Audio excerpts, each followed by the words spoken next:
ইন্নাল হামদালিল্লাহ ওয়াসসালাতু ওয়াসসালামু আলা মান লা নাবিয়্যা বা'দা ওয়া আলা আলিহি ওয়া আসহাবিহি আজমাইন। সম্মানিত দর্শক শ্রোতা মণ্ডলী, প্রশংসা আল্লাহ তাআলার জন্য, দরুদ ও সালাম নবী মুহাম্মদ রাসূলুল্লাহ সাল্লাল্লাহু আলাইহি ওয়াসাল্লামের উপর। সম্মানিত দর্শক শ্রোতা মণ্ডলী, আমরা আল্লাহ সুবহানাহু ওয়া তাআলার বিধিবিধান পালনের মাধ্যম দিয়ে আল্লাহর সন্তুষ্টি অর্জনের সর্বাত্মক চেষ্টা করে যাচ্ছি। এটাই হচ্ছে আমাদের নীতি। কিয়ামতের দিন এক শ্রেণীর মানুষ আল্লাহ সুবহানাহু ওয়া তাআলার নিকটে নামাজ তথা সলাত, যাকাত, হজ, সিয়াম, দান সদকা ইত্যাদি আমল নিয়ে যাওয়ার পরেও যারা একেবারেই অসহায় হয়ে যাবে আল্লাহ সুবহানাহু ওয়া তাআলার নিকটে। আচ্ছা, কেমন কথা হয়ে গেল যে সলাত, সিয়াম, হজ, যাকাত, দান সদকা ইত্যাদি নেক আমল নিয়ে আল্লাহ সুবহানাহু ওয়া তাআলার নিকটে কিয়ামতের দিন উপস্থিত হওয়ার পরেও যিনি একেবারেই অসহায় অবস্থায় উঠবেন। জি, আল্লাহ রাসূল সাল্লাল্লাহু আলাইহি সাল্লাম এমনই কিছু তার উম্মতের ভিতর থেকে তথা আল্লাহ রাব্বুল আলামিনের বান্দাদের কোয়ালিফিকেশন বর্ণনা করে আমাদেরকে জানিয়ে গিয়েছেন যে সেই দিন কোন কোন মানুষেরা একেবারে অসহায় অবস্থায় আল্লাহ সুবহানাহু ওয়া তাআলার সামনে উপস্থিত হবে। আল্লাহ রাসূল সাল্লাল্লাহু আলাইহি ওয়াসাল্লাম তার সাহাবীদেরকে একথা জিজ্ঞাসা করেছিলেন। আল্লাহ রাসূল সাল্লাল্লাহু আলাইহি ওয়াসাল্লাম বলছেন, যে হাদিসটি আবু হুরায়রা রাদিয়াল্লাহু তাআলা আনহু তিনি বর্ণনা করছেন। তিনি বলছেন, আন আবি হুরায়রাতা আন্না রাসূলুল্লাহ সাল্লাল্লাহু আলাইহি ওয়াসাল্লাম কাল। আবু হুরায়রা রাদিয়াল্লাহু আনহু বলছেন, রাসূল সাল্লাল্লাহু আলাইহি ওয়াসাল্লাম বলেছেন, আতাদরুনা মাল মুফলিস, তোমরা কি জানো নিঃস্ব অসহায় কাকে বলে?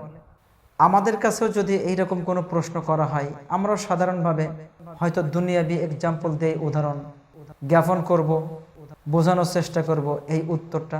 ঠিক সাহাবীরাও সেই একই উত্তর ওইভাবেই দিয়েছিলেন।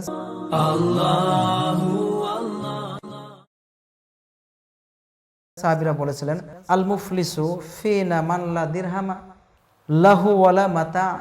আল্লাহ রাসূল সাল্লাল্লাহু আলাইহি ওয়াসাল্লামের কথার উত্তরে সাহাবীরা বললেন, হে আল্লাহ রাসূল, যার এই দুনিয়াতে টাকা পয়সা ধন সম্পদ নাই, সেই ব্যক্তি নিঃস্ব অসহায় আমাদের মধ্যে?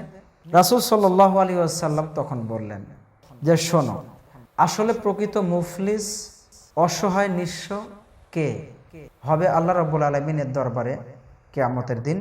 ইন্নাল মুফলিসা মিন উম্মতি ইয়াতিয়া ইয়াউমাল কিয়ামা।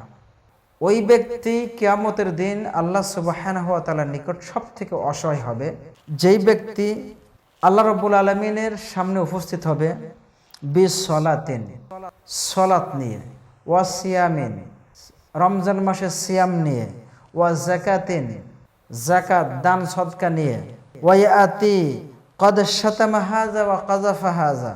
এই ব্যক্তি আল্লাহ রাব্বুল আলামিনের সামনে এই সমস্ত নেক আমল নিয়ে উপস্থিত হওয়ার পরেও নিঃস্ব হবে কেন? আল্লাহ রাসূল সাল্লাল্লাহু আলাইহি ওয়াসাল্লাম বলছেন যে এই ব্যক্তি, আমি আল্লাহ রাব্বুল আলামিনের সামনে যে উপস্থিত হবে, এই ব্যক্তি যে এত অসহায় এত নিঃস্ব হবে, কারণ হচ্ছে এই ব্যক্তি হয়তো কাউকে গালি দিয়েছে, এই ব্যক্তি হয়তো কারোর মান সম্মান নষ্ট করেছে, হক নষ্ট করেছে, এই ব্যক্তি কাউকে হত্যা করেছে, এই ব্যক্তি কারোর হক নষ্ট করে এসেছে। এই ব্যক্তি আল্লাহ রাব্বুল আলামিনের কাছে সব থেকে বেশি অসহায় হিসেবে উপস্থিত হবে। কেন উপস্থিত হবে এই ব্যক্তি এত নিঃস্ব অসহায় অবস্থায়? আল্লাহ রাসূল সাল্লাল্লাহু আলাইহি সাল্লাম বললেন যে যাদের সে কথার মাধ্যমে আঘাত দিয়েছে, অথবা প্রহার করেছে সরাসরি, অথবা হক নষ্ট করেছে, অথবা কোনো দেনা পাওনা তার হক নষ্ট করেছে ইকোনমিক্যালি দিক দিয়ে ইত্যাদিভাবে, যদি কেউ কাউকে এইভাবে হক নষ্ট করে, এক কথায় আল্লাহ রাব্বুল আলামিনের কাছে কিয়ামতের দিন উপস্থিত হয়, আল্লাহ সুবহানাহু ওয়া তাআলা কিয়ামতের দিন ওই সকল ব্যক্তিদেরকে বলবে, তোমরা তোমাদের দাবি আদায় করে নাও। সকল ব্যক্তিদের দাবিগুলো যখন ওই ব্যক্তির কাছে যে কিয়ামতের দিন উপস্থাপন করবে যে আমাদের এইভাবে তুমি মান হানি করেছিলে, সম্মান নষ্ট করেছিলে, আমার হক নষ্ট করেছিলে, আমাকে হত্যা করেছিলে, আমাকে গালি দিয়েছিলে, আমাকে অভিশাপ দিয়েছিলে, আমার সমাজে, আমার পরিবারে, আমার রাষ্ট্রে আমার মান সম্মানকে তুমি ছোট করেছিলে ইত্যাদি বিচারের দাবি নিয়ে যখন ওই ব্যক্তির কাছে সকল পাওনাদারেরা উপস্থিত হবে, আল্লাহ রাসূল সাল্লাল্লাহু আলাইহি সাল্লাম বলেন, আল্লাহ সুবহানাহু ওয়া তাআলা তখন বলবেন, তোমার যে নেক আমলগুলো আছে সেইগুলা ওদেরকে দেওয়ার মাধ্যমে তুমি ওদের কাছ থেকে নিজেকে মুক্ত করো। এক পর্যায়ে দিতে দিতে দিতে দিতে দেখা যাবে যে ওই ব্যক্তির নেক আমল সব শেষ। আল্লাহ রাসূল সাল্লাল্লাহু আলাইহি সাল্লাম বলেন, তখন ওই সকল দাবিদারেরা, পাওনাদারেরা আল্লাহ রাব্বুল আলামিনের কাছে যখন বিষয়টি উপস্থাপন করবে যে আমাদের দাবি এখনো পূর্ণ হয় নাই, আল্লাহ রাসূল সাল্লাল্লাহু আলাইহি সাল্লাম বলেন, ওই সকল ব্যক্তিদের গুনাহের একাংশ ওই ব্যক্তির উপরে আল্লাহ সুবহানাহু ওয়া তাআলা দেওয়ার জন্য নির্দেশ দিয়ে দিবেন যে তোমাদের যে সকল গুনাহ আছে সেই গুনাহের একাংশ ওই ব্যক্তির উপরে নিক্ষেপ করে দাও। সুতরাং তারা তাই করবে। প্রিয় দর্শক শ্রোতা মণ্ডলী, এখান থেকে একটু চিন্তা করার প্রয়োজন আছে কি না? অবশ্যই আছে।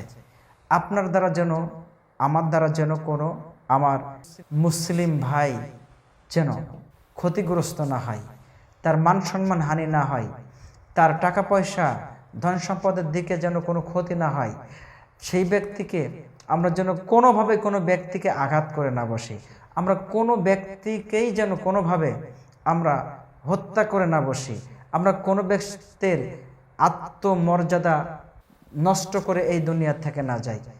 যদি যাই তাহলে আমরাই কিন্তু মুফলিস হিসাবে আল্লাহ রাব্বুল আলামিনের দরবারে কিয়ামতের দিন উঠতে হবে। আল্লাহ সুবহানাহু ওয়া তাআলা আমাদেরকে সকল প্রকার এই খারাপি থেকে হেফাজত করুন। আমিন। আসসালামু আলাইকুম ওয়া রাহমাতুল্লাহি ওয়া বারাকাতুহু।